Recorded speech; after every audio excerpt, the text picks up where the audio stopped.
మీరు చెప్పండి. గత కొన్ని సంవత్సరాలుగా 2 సంవత్సరాలుగా మీరు ఎన్నో కష్టాలు అనుభవించారు. ఫ్యామిలీలకు దూరంగా ఉండి పనిచేశారు.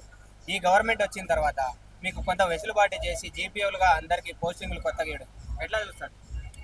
చాలా సంతోషం. ఈరోజు గౌరవ ముఖ్యమంత్రి మన ప్రజాప్రభుత్వం గతంలో ప్రభుత్వం ఏం చేసిందంటే బీఆర్ఏ వ్యవస్థ మొత్తం ఆపరేషన్ చేసి వివిధ డిపార్ట్మెంట్లకు ప్రమోషన్ అని చెప్పి సబార్డినేట్గా, రికార్డ్ అసిస్టెంట్గా, జూనియర్ అసిస్టెంట్గా పంపించి సుదూర ప్రాంతాలకు సంగారెడ్డి డిస్టిక్ నుంచి భద్రాద్రి కొత్తగూడెం డిస్టిక్ 450 కిలోమీటర్ దూరం వేసి ఆ వయసులో చాలామంది ఏమైందంటే వాళ్ళ అమ్మ నాన్న ఆరోగ్యం బాగాలేక పిల్లలు చిన్న పిల్లలు ఉండి అటు ఓలేక అటు పిల్లలు చూసుకోలేక చాలా ఇబ్బంది పడ్డం.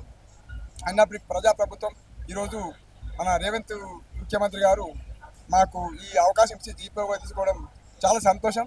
మేమైతే మన ప్రభుత్వానికి చాలా రుణపడి ఉంటాం. ఇంకో విషయం ఏంటంటే బీఆర్ఏ అంటే అసలు పోయిన ప్రభుత్వానికి ఎంత తెలుసా కానీ బీఆర్ఏ అంటే ఊరికి చాలా పట్టున్న వ్యక్తి.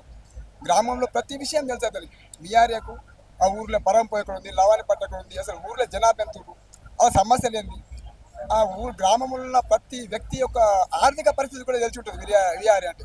అలాంటి వ్యవస్థను రద్దు చేసి తీర నష్టం చేశాడు. రెవెన్యూ డిపార్ట్మెంట్కు తీర నష్టం చేశాడు. రాష్ట్రానికి కూడా చాలా నష్టం చేసినట్టుగా మేము భావిస్తున్నాం. ఏదేమైనప్పటికీ ఈరోజు మాకు మళ్ళీ జీపీఓ తీసుకొని మన ప్రజాప్రభుత్వం మళ్ళీ జీపీఓ తీసుకొని సొంత జిల్లాకి తీసుకొచ్చి మాకు అవకాశం ఇచ్చినందుకు మన ప్రభుత్వానికి ఎంతో రుణపడి ఉన్నాం. ఎల్లవేళలా మేము